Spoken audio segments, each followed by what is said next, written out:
This is your before and after story. Prepare for an incredible career in nursing. At Southeastern College, experience expert hands-on training. Learn real-world skills in our professional lab and simulated settings.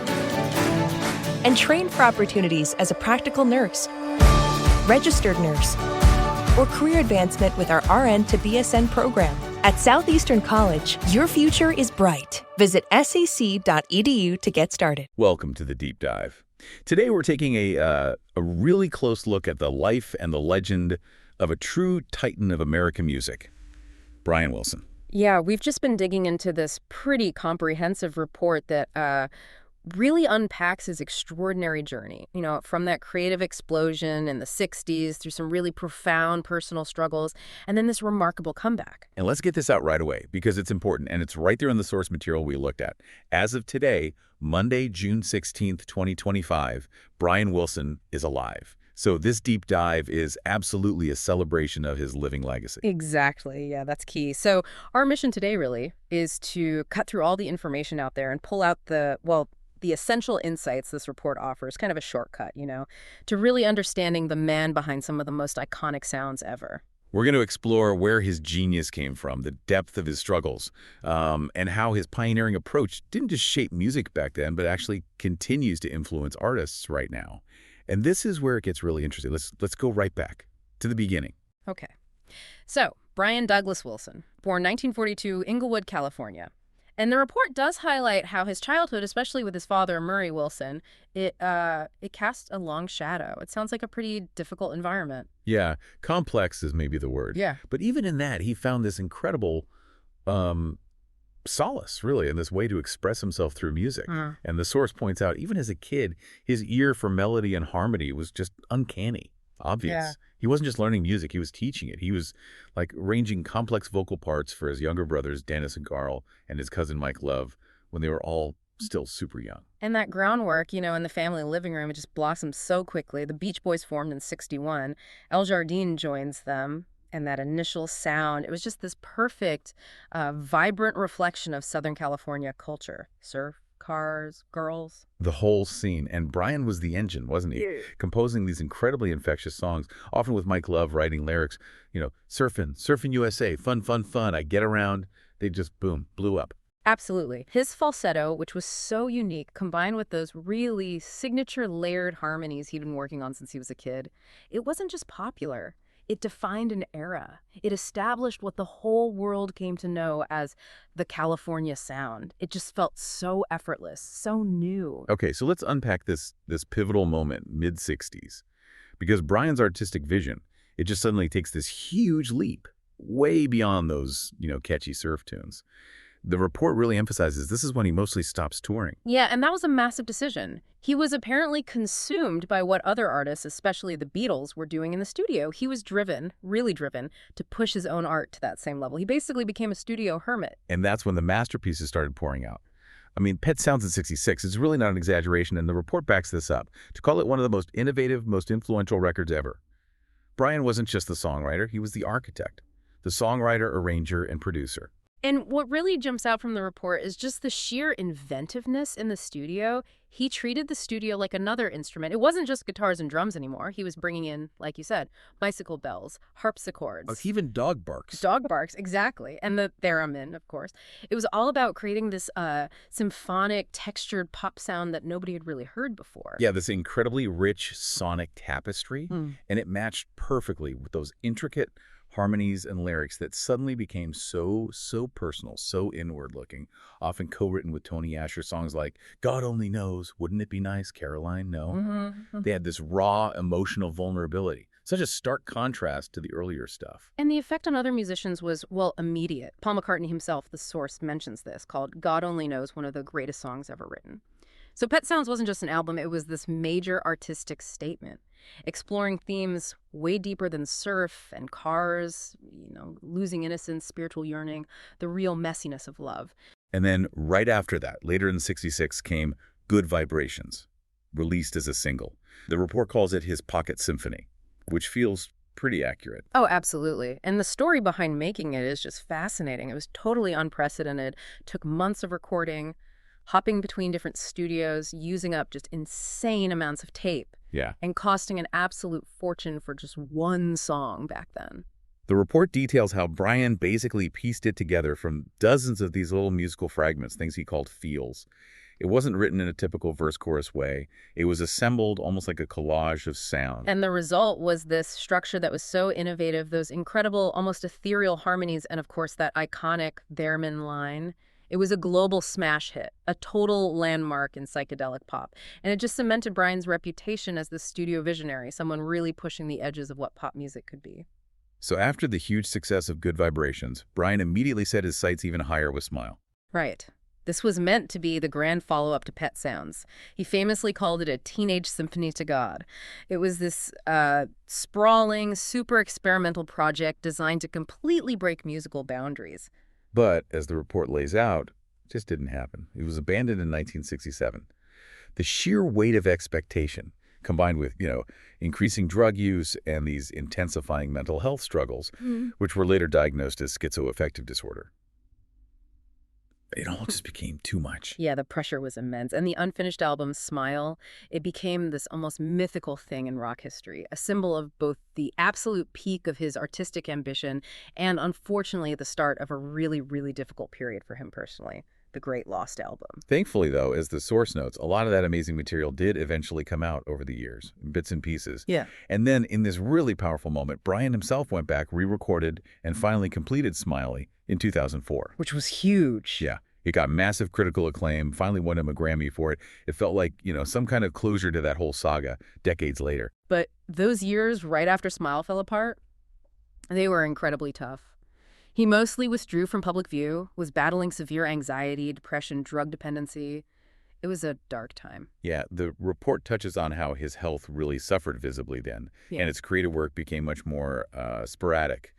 And it mentions the 2014 film Love and Mercy as a sensitive look at these struggles, including that really controversial controlling relationship with his therapist, Eugene Landy. And beyond Brian's own turmoil, the report also gets into the, let's say, complex dynamics within the Beach Boys themselves. It wasn't always smooth sailing. Oh, definitely not. You can't really talk about the Beach Boys without talking about that creative tension, especially between Brian and his cousin, Mike Love.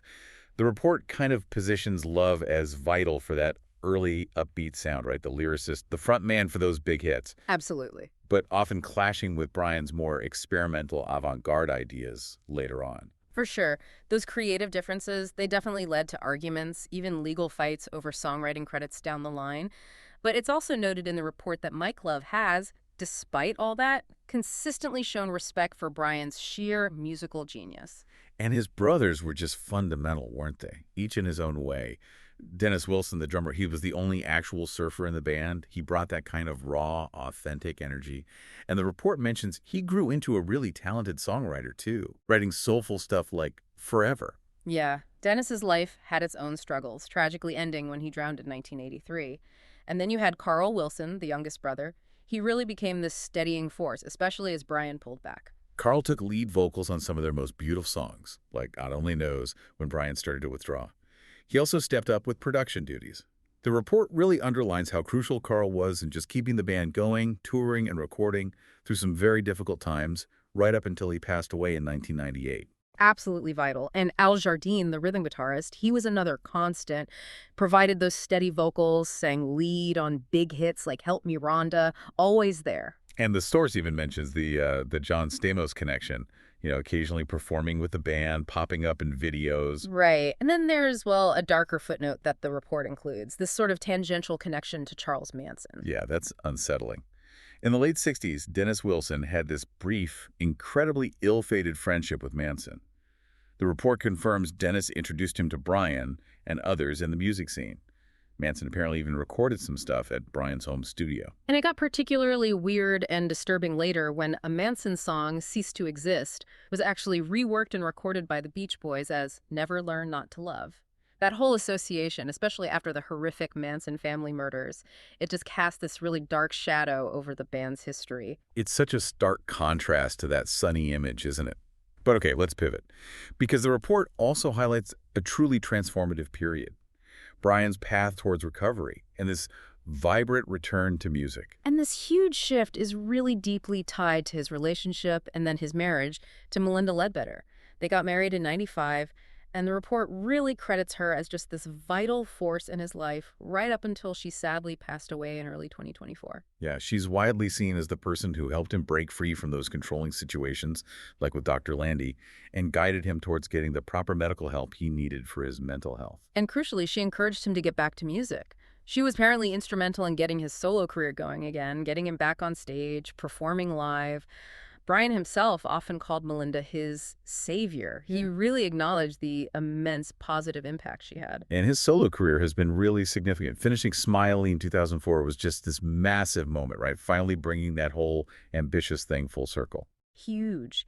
And he's done successful tours since then, really connected with fans again, playing the classics, but also new stuff. He's earned a lot of renewed critical acclaim for his later work, too. And it's interesting, the family musical legacy carries on, too. His daughters, Carney and Wendy Wilson, from his first marriage, they had huge success with Wilson Phillips. And Brian and Melinda also built a family, adopting 5 other children together. And even recent events like that Grammy salute to the Beach Boys in early 2023 where Brian was there, it just underscores that his influence is still incredibly powerful. The report notes how artists across generations were there, paying tribute, performing his songs. Yeah, you see younger artists now like Marcus King or Gracie Abrams citing the Beach Boys and Brian Wilson specifically as major influences. It shows that sound it really does transcend time. So if we kind of tie this all together, the report's ultimate point is just the undeniable lasting legacy of Brian Wilson as a true musical visionary. His pioneering work in the studio, how he used multi-track recording, those incredibly complex arrangements, it completely reshaped how pop and rock music were made, period. He went so far beyond simple song structures. He crafted these immersive sonic worlds that somehow felt deeply personal, but also universally resonant. You just felt them. And that ability he had to weave together those complex, beautiful harmonies with intricate melodies and lyrics that actually explored deep ideas. Yeah. It just set a completely new standard for album-based rock music. He was really operating on the same artistic level as bands like the Beatles. Which is exactly why he was inducted, rightly so, into the Rock and Roll Hall of Fame with the Beach Boys back in '88. And his influence is just everywhere. You can hear traces of it in countless artists across pretty much every genre you can think of. He really proved that pop music could be serious art.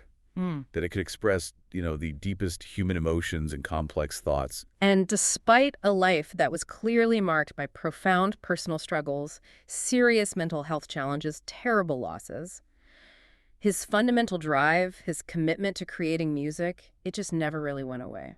His melodies, those harmonies, they still resonate so strongly today. They bring so much joy, but also those moments of real, quiet introspection to people all over the world. It absolutely cements his place, not just as one of America's greatest composers, but as a true artistic visionary. His whole journey, which this report captures so vividly, it's just this powerful testament to creativity, to resilience, and really to the transformative power of music itself.